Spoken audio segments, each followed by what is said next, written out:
Hello, listeners and viewers. Welcome to Rising Above Shadows of Abuse, Razar. I'm your host, Grace Ovba. Today, I have the adorable and charming Ginger Crystal Faith.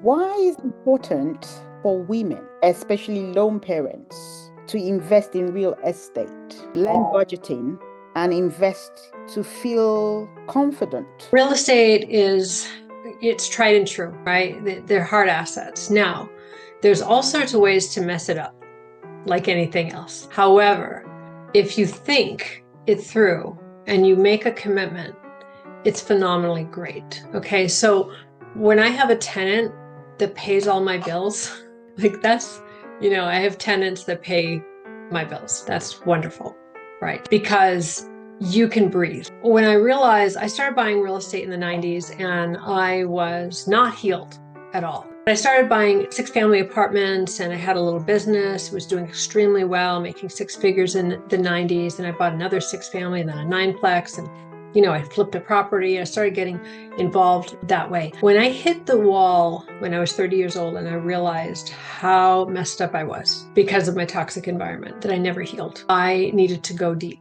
Really, really deep. So I left the religion, left my husband, which was just complete poison.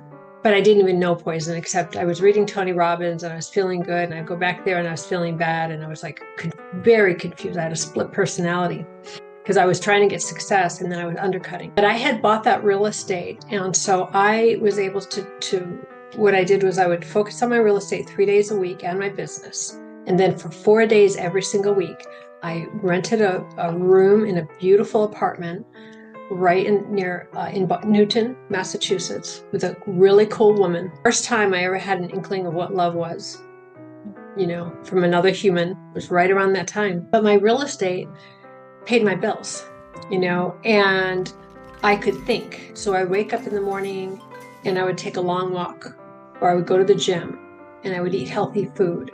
And I would decompress. I was in a beautiful area and it was my sanctuary. It was peace. And my real estate kept pumping out money. So I could think. It was like I could have bought anything. I had so much money coming in. It was crazy. But I was a mess. And every day I would read for hours. And I would go to classes and I would learn and I would talk to people who I thought were safe, because I couldn't, the church wouldn't let me talk to people on the outside. So I was scared of the people outside. They were teaching fear all the time. So I was like embedded in fear between my mother, afraid of everything, and the alcoholism and the schizophrenia and the cult, all that stuff is breeding fear. And so I was able to go to a safe haven and I started to heal. So that would be an amazing reason to have real estate. What if something happens? Not necessarily that. What if you get sick? What if something happens? Unless you have insurance, you could always